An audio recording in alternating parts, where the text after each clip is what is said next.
Supergirl Season 2, Episode 11, The Martian Chronicles.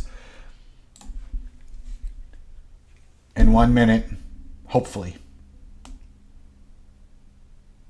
So this episode starts out with Kara at the bar, and she's feeling like shit because she doesn't know if she likes Mon-El or not. Even though I've been saying for the last few episode reviews, just fuck already, get over with. Anyways, so then later on, Kara gets even more upset when Alex turns out to want to skip out on Kara's Earth birthday, and instead she wants to go see a Bare Naked Ladies concert with Maggie. So now she's feeling extra moody and extra fucked up. So now, and in the middle of all this, the White Martian comes in, who apparently is McGann's husband from Mars. And then there's big giant scenes with the DEO, and then Wynn turns out to be a White Martian. Then Alex turns out to be a White Martian, and then Alex goes home, and then and then McGann goes home to Mars, and then it turns out that Kara still likes Mon-El, and it's all fucked up.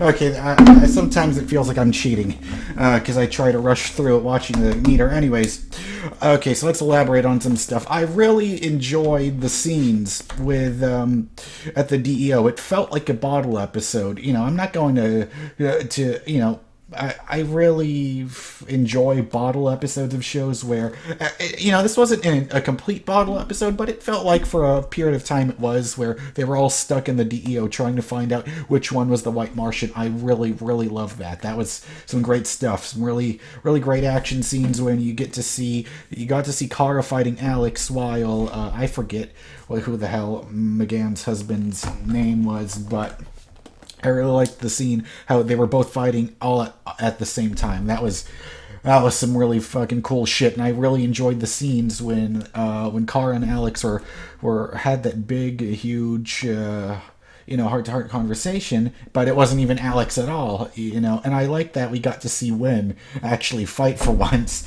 He got to have an action scene when he was, when it was really a White Martian shape-shifting as him. I thought that was great, and I really like the scene of Jean opening up to McGann, because I thought that was just so cool to see how their bond as two of the only two Martians that are left are on Earth, or at least rather the two good Martians that are left on Earth. It's really good, and the scene of her leaving and the two of them, like Planet of the Apes touching foreheads before they go, it was really touching, and we got to see some really great Kara and Alex bonding scenes. I thought that was so good.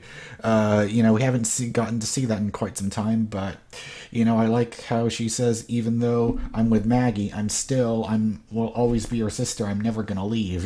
That's all good stuff. And yet, Kara still keeps talking to McGann. Alex tells Kara, you'll never know what things with Mon-El are like until you give it a try. It reminds me of in The Flash, when Joe back in season 2, when Joe told Barry, I know she's not Iris, but you never know what it's going to, but you never know what Patty's like unless you try. And I guess that's a thing with CW shows. They all end up, some tropes end up repeating themselves, and it still feels like a cliche because, after it turns out Kara wants to try shit again with Mon-El, she's there with Miss Teschmacher. And it was really funny seeing Miss I don't even know what the her first name is, or if they ever gave her one, but it was really funny seeing her cameo in The Flash when Cisco and Gypsy were fighting, and then they just landed there in James's office. That was cool. It kind of reminds me of when Kara wanted to tell James how she felt about him, and yet Kara saw James with Lucy. So, it's all a bunch of CW stuff. But seriously, though, I hate that we have to stretch out this Kara and Mon-El romance shit, because I hate the moments in between. Either you put them together, or you don't, because it feels like they're stretching it out too much, kind of like how they were stretching out, Maggie and Alex being together. It only felt, it felt like this is taking even longer, and we know that eventually Mon-El and Kara are going to be together, and I hate this whole CW trope of, are they going to be together, are they not going to be together? I hate it. You either put them together or you don't. That's why I'm happy, Barry and Iris are finally together after all these fucking years of waiting. And, I haven't been waiting, I don't really care all that much about romance in TV shows. But, when I see good chemistry between two actors and I think they fit well together, I'm okay with it. But, I hate stretching out too much time with it. But anyways, next week it's going to be about about Lena Luthor, and because we haven't seen her in quite a long ass time, so I'm very excited to see her again. So anyways, this was a real standout episode. This one felt very unique compared to it, and that's what I like about this season of Supergirl. There's so many great moments that were each, they're trying to make the episodes feel different from the other, and I'm really enjoying that. We didn't see James this episode, but we did. It's sort of like how we haven't seen Thea in like the past 3 episodes of season 5 of Arrow. I don't even know where the fuck she is. Maybe they mentioned her taking a vacation somewhere.